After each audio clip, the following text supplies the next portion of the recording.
Happening now, breaking news, powerful earthquake, buildings crack, fires erupt as a 7.1 magnitude disaster rocks central Mexico. Stand by for new information on this earthquake emergency. Catastrophic storm. Millions of Americans are now in the path of another monster hurricane. We're tracking Maria as it plows through the Caribbean with Category 5 force winds. Total destruction. President Trump uses his first speech at the United Nations to deliver a doomsday warning to North Korea. New reaction this hour to his bombastic language and his vision of a world that's, quote, going to hell. And last-ditch attempt. It's getting down to the wire for Republicans who are now struggling with how to vote on a desperate new bid to repeal Obamacare. We're going to tell you who's on board tonight and who's on the fence. We want to welcome our viewers in the United States and around the world. I'm Wolf Blitzer. You're in the Situation Room.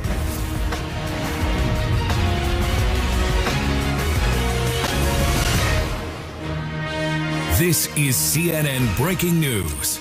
Breaking news tonight, two devastating natural disasters are unfolding right now. We're just beginning to get a sense of the destruction from a powerful 7.1 magnitude earthquake. It struck central Mexico, rocking the capital, Mexico City, about 75 miles away from the epicenter. At least 57 people are dead, but that's just a very preliminary count. There are reports of buildings collapsing, cars being crushed, people trapped. Stand by.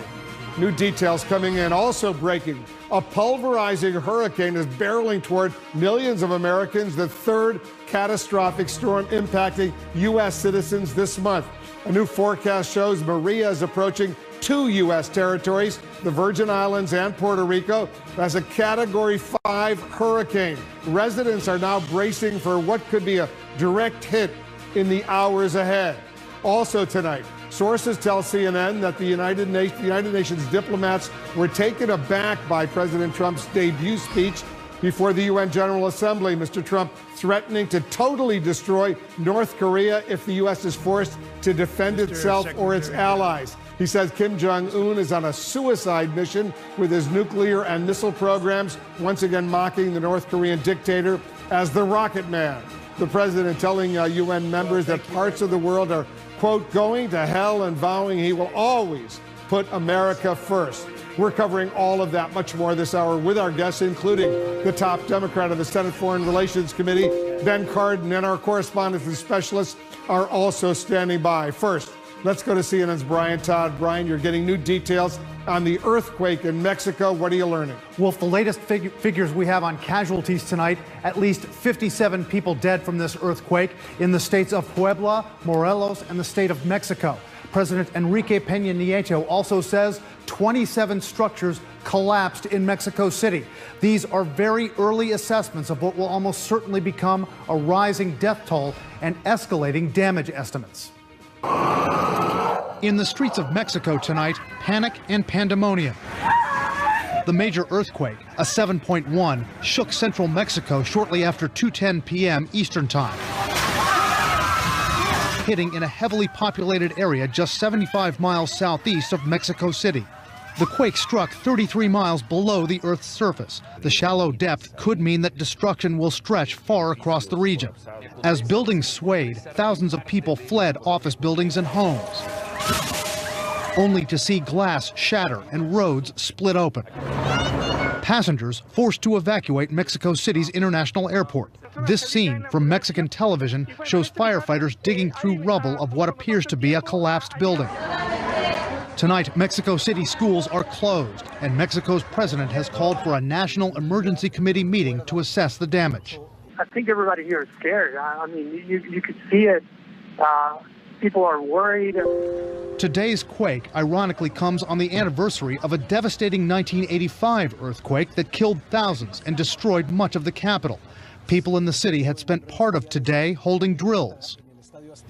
This earthquake today comes just 2 weeks after a magnitude 8.1 earthquake shook Mexico. The president's office told CNN that President Peña Nieto had been visiting those devastated by that disaster when this one struck today. Also tonight, Wolf, another estimate that will very likely rise, about 3.8 million customers have had their electricity disrupted by this earthquake. That is according to officials of Mexico's Federal Commission of Electricity. Wolf, all of these horrible numbers are very likely going to be rising throughout the evening and into tomorrow. Very preliminary numbers indeed. Brian Todd, thank you very much. Let's get a live report now from the earthquake disaster zone. We're joined on the phone by Joshua Partlow. He's the Mexico City bureau chief for the Washington Post. So, Joshua, what was it like?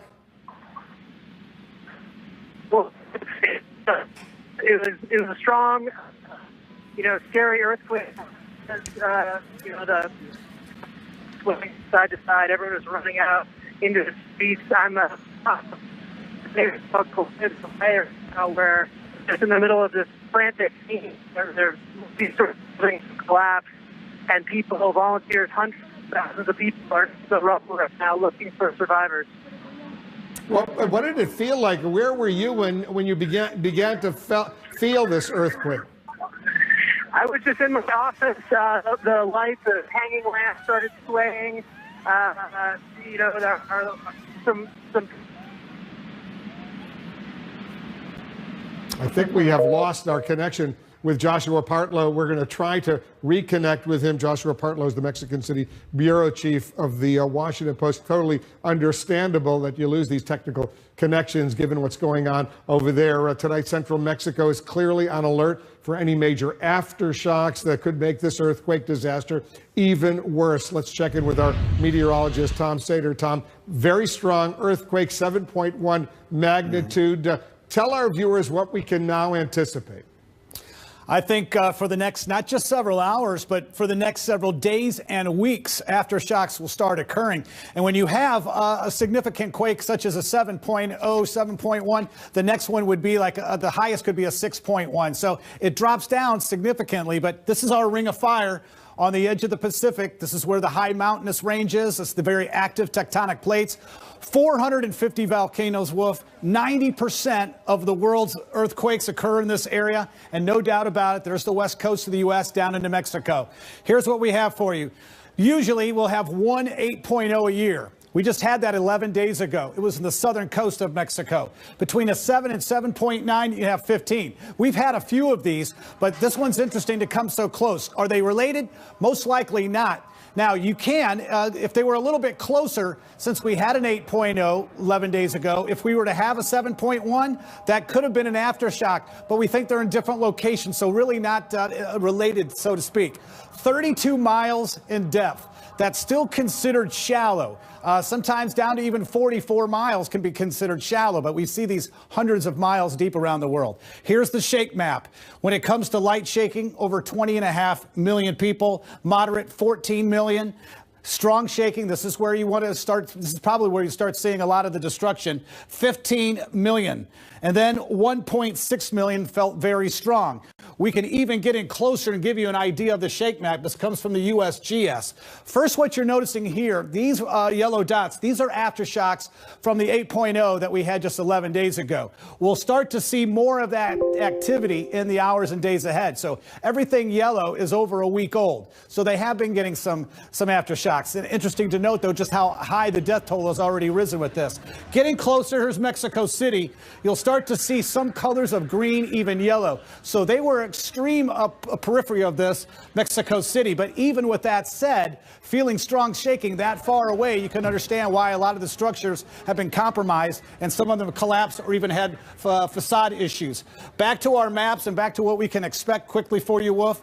Fatalities, again, based on computer models by the USGS, you want to see green. That's where no fatalities may have occurred, especially if they're really deep. But this is considered shallow. So in yellow, we have a 19% chance to have 10 to 100 fatalities and a 39% chance, Wolf, to have 100 to 1,000. Let's hope that is not the case here, but it is rising quickly. Yeah, let's hope it's not. We're following another breaking story. Hurricane Maria barreling right now, Tom, right towards Puerto Rico. Give us the latest forecast.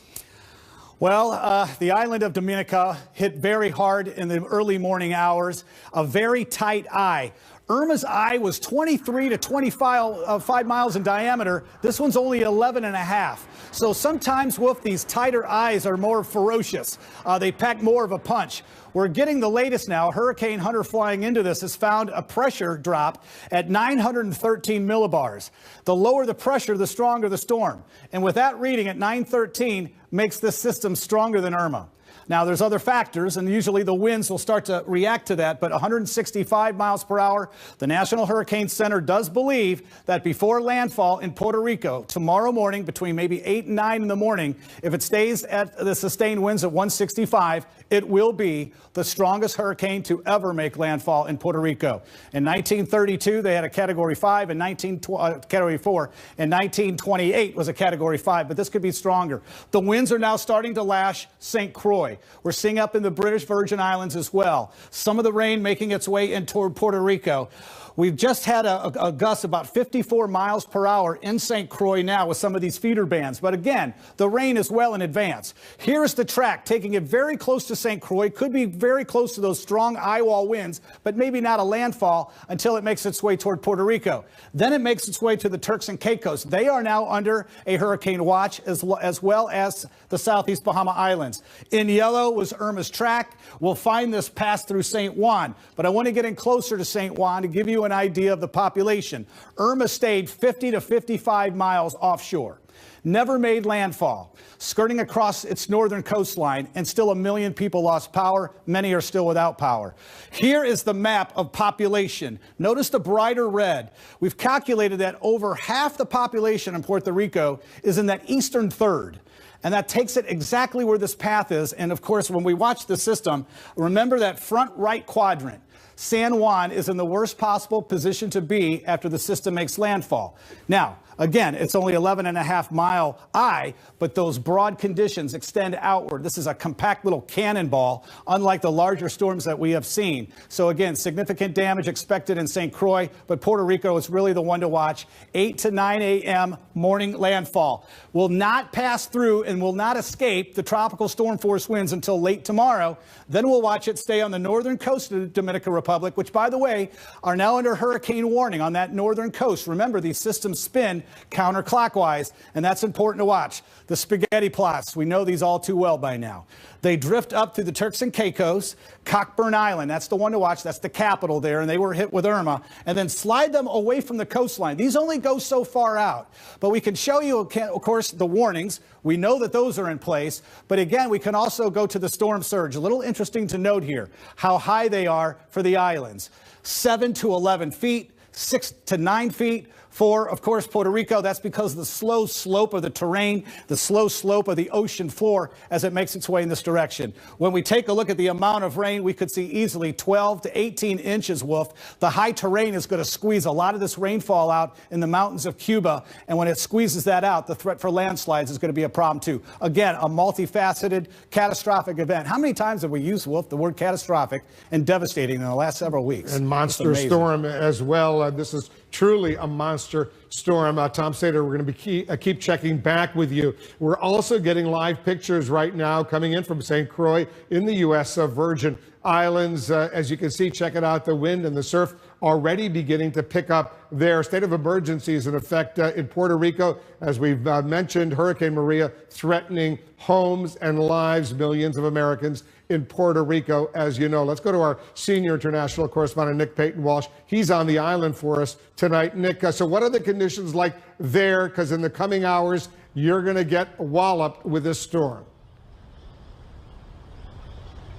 Well, it is the East Coast that should first see landfall. As you're hearing there, about 8 o'clock, 9 o'clock tomorrow morning. It could well be the coast right behind me. That is that moment where it first hits land at 165 miles an hour. As you heard there, you have to be really over 89 years old to have experienced anything like this in Puerto Rico's history. That storm surge, well, it could well possibly reach to nearly twice my height as I stand here now. And we're seeing this beach resort evacuated, although strangely, actually, people on beach buggies popping down to the sand there to get perhaps the last glance as this ominous storm begins to approach. And as the sort of skies have begun to darken around with the clouds moving moving very fast above me. We're beginning to feel it pick up here. But Puerto Rico really still reeling from just 2 weeks ago. Hurricane Irma itself, that caused $1 billion worth of damage, has left even still now 46,000 people without electricity. And the debate really is, has that hurricane left people in a higher state of readiness?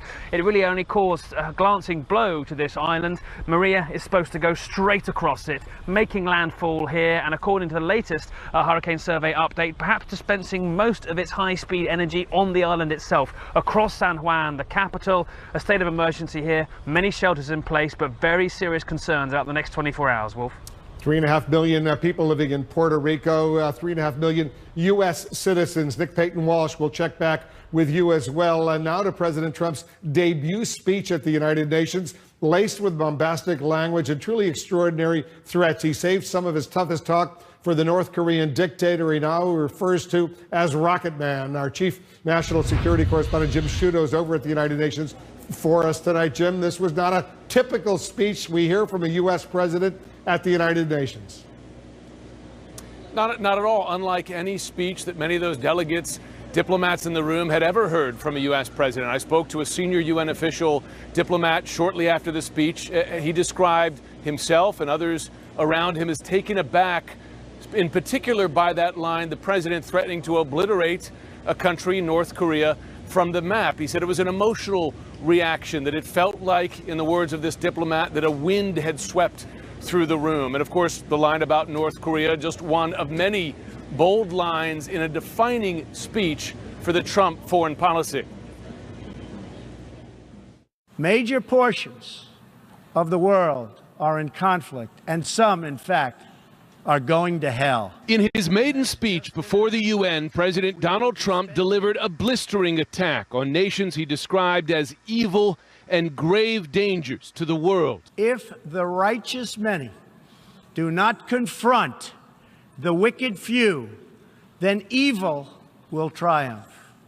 When decent people and nations become bystanders to history, the forces of destruction only gather power and strength. The president giving the more than 150 international delegations present an upfront look at his America First foreign policy. As President of the United States, I will always put America first. He reserved his boldest threat for North Korea, vowing in unequivocal terms to destroy the country if it threatens America's or its allies' security. The United States has great strength and patience. But if it is forced to defend itself or its allies, we will have no choice but to totally destroy North Korea. Rocket Man is on a suicide mission for himself and for his regime.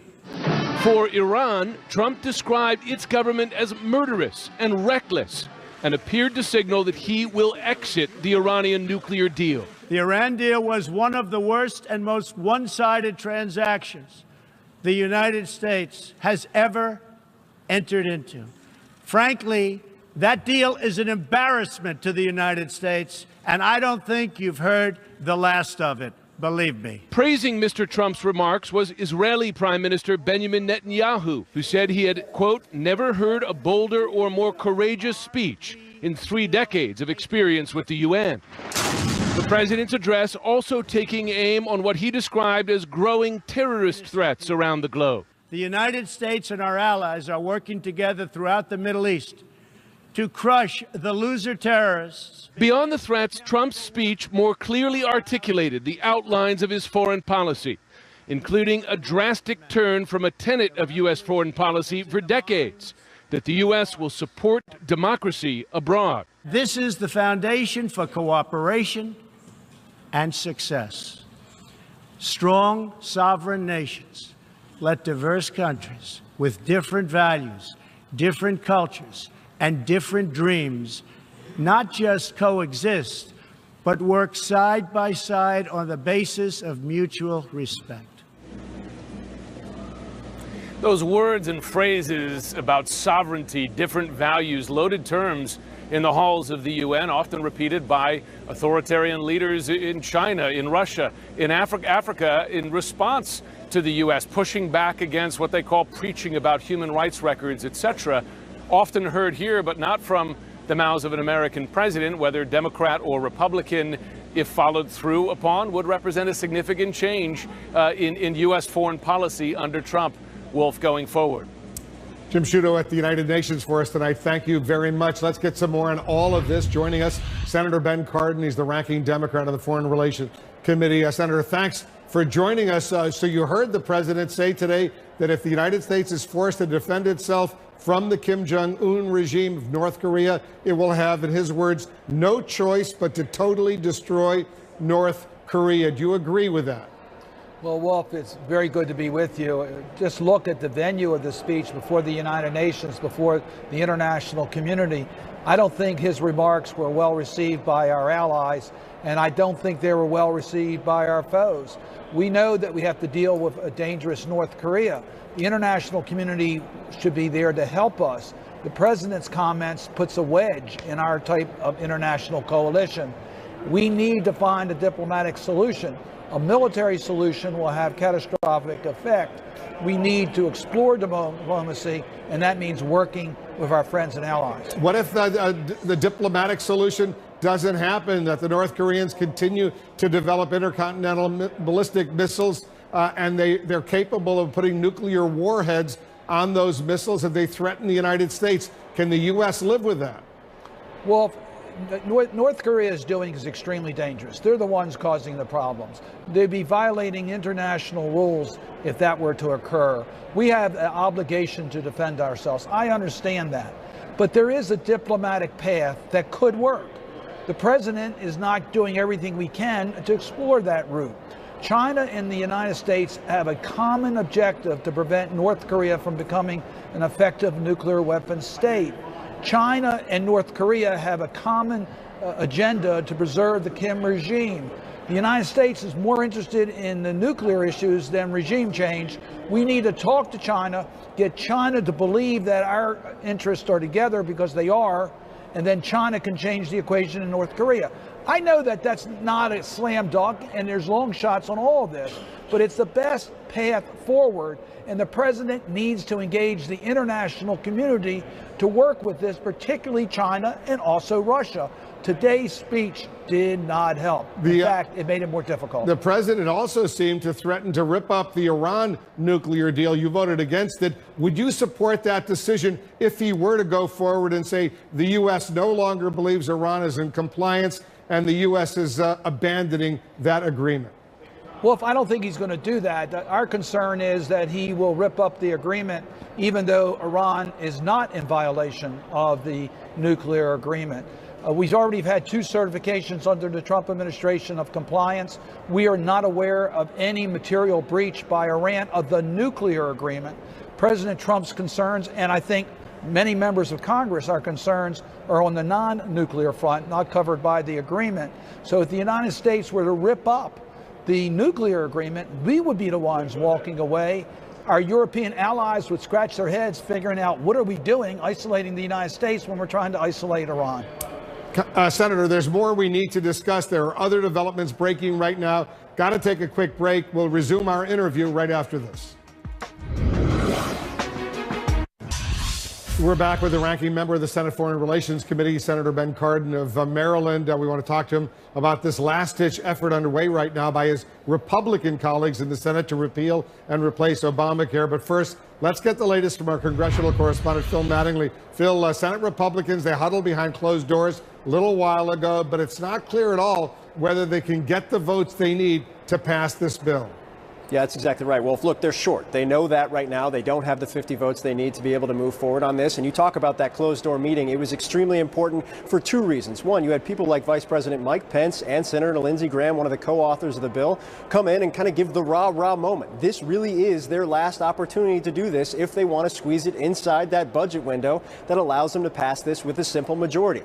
Next week is it. There are no other alternatives. So for those who campaigned on this for year after year after year, this is your last chance. But more importantly, and this was going on behind closed doors too, is the policy. This isn't a proposal a lot of senators have gotten their heads around yet, and this is a proposal that drastically shifts how health care operates inside the United States of America. And one of the primary issues here is this. It changes, even from past Republican repeal plans, the Obamacare subsidy structure or the tax credit structure. It takes all of that money and the money from the Medicaid expansion from Obamacare and puts it into block grants, which would be sent out to states. You have Republican senators that come from states that expanded Medicaid under Obamacare that would almost certainly lose money because of that. People like Senator Lisa Murkowski. She and Senator John McCain, by far, Wolf, the two primary targets right now. And when you have what happened behind closed doors today and what's going to happen in the days ahead, what's most important, administration officials making clear they are going to be laser focused on trying to get those senators the information they need about what could happen with the block grants, but perhaps more importantly, fixes that they request on how the formulas would work, how that money would be divvied out. That will be their focus going forward. They want to give Lisa Murkowski essentially what I was told, whatever she needs to get there, whatever it takes to get them to 50. Again, they're not there yet, but the work is both very real right now, and they're going to try and push this as soon as next week. Wolf? Critical days indeed. Phil Mattingly up on Capitol Hill. Thank you. We're back with Senator Ben Cardin. Senator, do you think your Republican colleagues can come together this time, get 50 votes, that's what they need, and pass this bill? On behalf of the tens of millions of people who will lose coverage and many million more that will lose quality coverage, I certainly hope that they don't bring this up. We've been working the last 2 weeks, Democrats and Republicans, in order to improve the Affordable Care Act. That's what the American people want us to do. They want us to improve the act. But what the Cassidy bill would do would significantly reduce coverage in this country. Tens of millions of people lose coverage. And more tragically, the progress we've made against abusive practices of insurance companies, these lifetime caps, annual caps, pre-existing conditions, guaranteed coverage of certain benefits, all of that is at great risk under the Cassidy bill. So it's moving again in the wrong direction. And I just hope my colleagues recognize that the American people want us to improve the Affordable Care Act. They don't want to lose the progress we've made. Yeah, the Graham-Cassidy bill. All right, thanks very much, Senator Ben Cardin of Maryland, for joining us. We've got more breaking news coming into the Situation Room. We'll take a quick break. We'll be right back. More now on President Trump's remarkable, very provocative first speech before the United Nations in language seldom heard at the UN. The president threatened to, quote, totally destroy North Korea. Let's dig deeper with our specialists and analysts. David Axelrod, what did you think? Well, look, North Korea's been defying presidents for decades, and so there is a great deal of frustration, and they've been particularly provocative this year. So that needs to be noted. The question is whether getting into kind of a sophomoric war of taunts with a unstable leader who has nuclear weapons is the right way to go. And it's not really clear where all of this leads. Most people believe that any kind of military conflict ends in catastrophic amounts of damage and death. And so we need to pursue a diplomatic path. I'm not sure what he did today gets us there. And, Ben Cardin raised an interesting point about Iran, which is that if we walk away from an agreement, if there's no material evidence that it's been violated, what does that mean? What would that mean to the North Koreans in terms of entering into any kind of negotiation for non-proliferation here? So, and then finally, I mean, the one person who may be happy about this, I don't know, is Elton John, whose song has now become a part of the whole debate. I heard that on Google, there's been record searches of his lyrics for Rocket Man. So he's probably only going to be happy if that an old Goldie. If that ends in a cha-ching for him. Yeah, exactly. long time. Jeffrey Toobin, what do you think of the president's speech? I'm burning out a fuse out here alone. It's a lyric often misunderstood. It's as David said. I mean, there are not a lot of good options here. But, sometimes someone is going to have to negotiate with North Korea. There is a sense, certainly on the part of the Trump administration, that negotiation is some sort of a reward. But when you have countries like Japan and South Korea that are at far greater risk than we are, they're going to want us at some point to talk to the North Koreans, as we have talked to them in previous administrations. It's frustrating. It's difficult. It may fail, but just calling Kim Jong-un more names doesn't seem like it's going to work either. Yeah, Bianna, the era of strategic patience, he says, is over. Yeah, the era of strategic patience is over, according to the president. I think a lot of people were focusing on what words he would direct towards Kim Jong-un, and I think he was being bombastic, as many people would have expected. I was really focused on what the leaders of Japan, what the leaders of our other allies, South Korea, their reaction would be, because, of course, they would be affected if there were any sort of preemptive strike from the U.S. on North Korea. Also, you notice the president once, I believe, mentioned Russia and China by name, thanking them for what they were doing at the United Nations Security Council, voting for tighter sanctions. But at the same time, while not mentioning their names, he did talk about the need for some countries to curtail their trade, and that they weren't doing their end of the bargain when it came to trade with North Korea. So again, I think there was a bit of a slap. I think there was more of a slap that he could have directed specifically to China and Russia. The president also railed against the Iran nuclear deal, mincing no words. No, not at all, saying it was an embarrassment. That is something that we heard from Republicans, Donald Trump included, from the minute that this deal went into effect, that they thought it was absolutely the wrong way to go. What is interesting is that despite the fact that Republicans ran on the notion of withdrawing from the Iran deal, when he first came into office at the end of January, you heard a lot of people who are in his new administration saying, including the Secretary of State, saying, we don't think it's a good deal, but it's too dangerous diplomatically to just pull out. It does sound like he's going in a different direction now, and he is signaling that he might pull out. Look, I mean, if you're Benjamin Netanyahu, as you saw his reaction to that speech, you're thrilled. I mean, this is something that they have been, pleading for and about since before this was even enacted. But if you're pretty much every other member of the world community, particularly those who signed on to this, you're saying, don't do this because we're going to get into a situation with Iran that we're now in North Korea. Hold on one second. I just want David Axelrod to weigh in, because President Obama warned the incoming president, don't back away from this deal unless the Iranians are totally violating it. As long as they're complying with it, you got to stick with it. Well, my concern about both these things is I don't know what the next play is, where it all leads. The fear you always have with Donald Trump is that he's focused on how a line will play, how a story will play, and he's not thinking about the second, third, and fourth steps. There's great danger associated with pulling out of this agreement for a lot of different reasons, and there's great danger in engaging in this sort of brinksmanship with North Korea. Let me get Bianna very quickly. Go ahead. Well, I was just going to agree and follow up with what David had said early on about what kind of message does this send to North Korea if, in fact, we do pull out of an agreement with Iran. And on top of that, remember, it wasn't just an agreement with the U.S. and Iran. It wasn't a bilateral agreement. It was a multilateral agreement. You've got Europe involved as well. So you could create a situation where you're angering some of our closest allies who will most likely continue to do business with Iran and thus leave the U.S. They were very behind. quick to respond. And, well, can I just briefly say that we are understandably getting into the important details of the danger of North Korea, the potential danger of pulling out of the Iran nuclear deal. But if you take a step back, it's also important to remember that we heard from this president the kind of speech that we haven't heard from him and the kind of worldview that we haven't heard from him ever. And he really did give a much better sense of that kind of foreign policy that was not defined. It's not entirely defined, but it's very clear that he wants to be transactional. He wants everybody to try to stay in their lanes as much as possible. The whole notion of democracy, of American values, of human rights, barely even talked about. It was much more about... All right, hold on, everybody hold on. There's a lot more coming up, including a last-ditch effort by Senate Republicans to repeal Obamacare. Even if their bill passes, what are its chances in the House?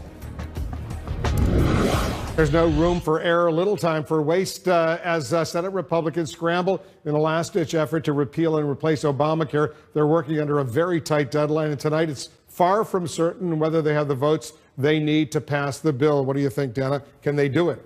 It's close. It's close. I've been talking to people who are involved in trying to get the votes for the Republicans, who tell me even at this hour it's 50-50. And they're not just, racing to get the votes. They are up against the clock, because if they can't get this passed by the Senate and the House by September 30th, it's not going to happen because of the procedural rules that allow them to pass it through the Senate by just 51 votes. That goes away at the end of the fiscal year, which is October 1st. Look, this is something that Lindsey Graham and Senator Cassidy, who are the official co-sponsors of it, as well as the former Senator Rick Santorum, have been working on for months behind the scenes. And when this the Obamacare repeal effort, the traditional repeal effort, died, they started quietly talking to the White House about it. But it really started gaining momentum recently. And it really did take a lot of, not just Democrats, but Republicans by surprise that this is becoming more real. The White House is on board. Clearly, Bianna, you think if they do manage to get 50 votes,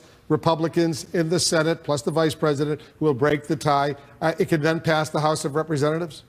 Well, the odds of that happening, Wolf, would have been higher in the spring if this had been laid out then, as opposed to running up against the clock right now. Look, this puts enormous pressure on state governors, many of whom would be taking massive hits with this deal and with it being given to the states to decide what to do with the money. A lot of senators are going to be talking to their governors. John McCain, in point, is going to be talking to his governors, exactly what he said over the weekend about this. But look, I think this speaks to a broader issue, because if, in fact, this can pass, Republicans will be emboldened. You will see the president distance himself from the sort of triangulation pull that you've seen with Pelosi and Chuck Schumer, and maybe realign himself with Republicans on we can do this alone kind of a strategy. If, in fact, it doesn't work, I think we could expect him to alienate himself from Republicans even more so and grow closer to any sort of bipartisan deal he can work with Democrats. Jeffrey, go ahead. Can we talk a little bit about what this bill would actually do to human beings as opposed to the politics?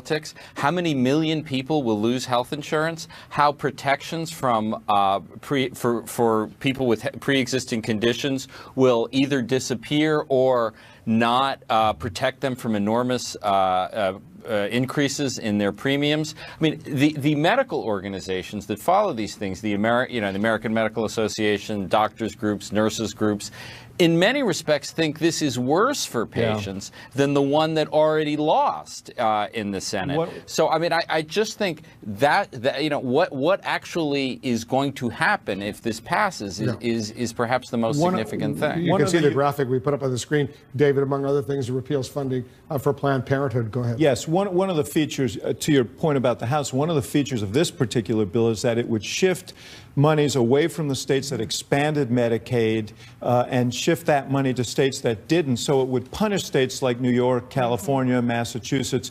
You've got a lot of Republican congressmen in New York and California, for example, who are going to be very, very hard pressed to vote for a bill that would punish their states in this way. And the House will not be able to amend this bill.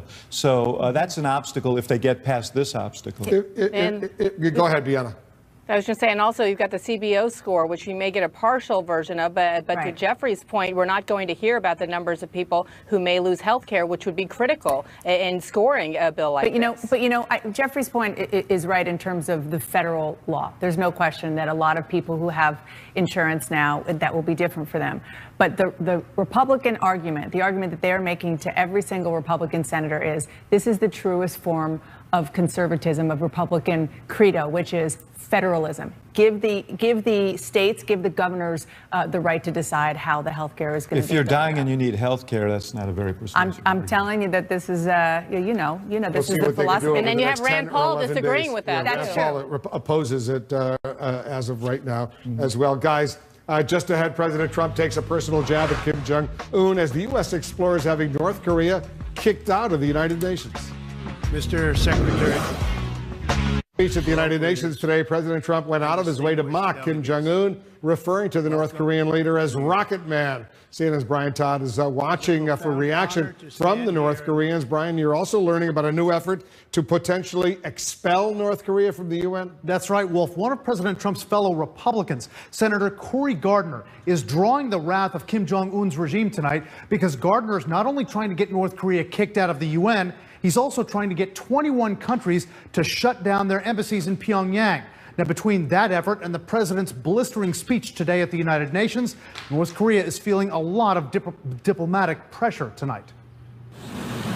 President Trump promises to destroy North Korea if Kim Jong-un fires first, and the president takes a personal jab at his enemy. Rocket Man is on a suicide mission for himself. North Korea's representatives at the UN walked out before the president's speech. Tonight, one of Mr. Trump's fellow Republicans is trying to get that North Korean delegation kicked out of the UN.